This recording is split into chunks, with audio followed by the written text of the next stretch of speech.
Very good evening friends. இந்த மாதிரி கழுவிட்டு ஃப்ரெஷ்ஷாக நீங்கள் மரவள்ளிக்கிழங்கு ரெடி பண்ணிக்கோங்க. இதுதான் வந்து மரவள்ளிக்கிழங்கு ஸ்லைஸ் பண்ணுறது. இதில் வந்து நான் இப்போ ஸ்லைஸ் பண்ண போகிறேன். இங்கே பாருங்கள்.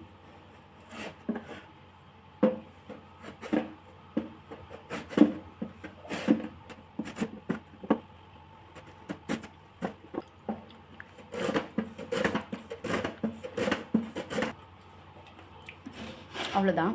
இப்போ வந்து நம்ம ஸ்லைஸ் பண்ணதை வந்து பார்க்கலாம். இங்கே பாருங்கள்.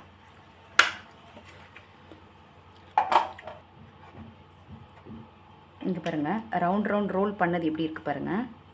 நீட்டாக ஸ்லைஸ் பண்ணோம் இல்லைங்களா, அது எப்படி இருக்குது பாருங்கள். இங்கே பாருங்கள், நீட்டாக பண்ண ஸ்லைஸ். கொஞ்சம் நல்லா வந்து மரவள்ளிக்கிழங்கு தடியாக இருந்துச்சு அப்படின்னா மட்டும்தான், பதம் வந்து இப்படி இருந்ததுன்னா மட்டும்தான் மரவள்ளிக்கிழங்கு சிப்ஸ் வந்து பார்த்திங்க அப்படின்னா ரொம்பவே வந்து ஸ்ட்ராங்காக இருக்கும்.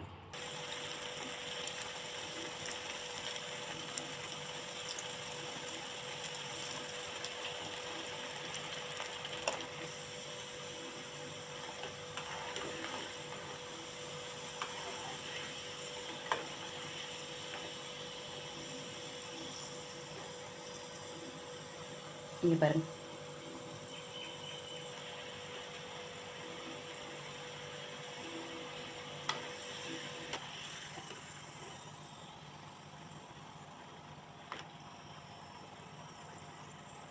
சில்லி பவுடர் இருக்குது இல்லைங்களா, ஒரு ஸ்பூன் சில்லி பவுடரு, ஒரு அரை ஸ்பூன் வந்து சால்ட் வந்து ஆட் பண்ணியிருக்கேன்.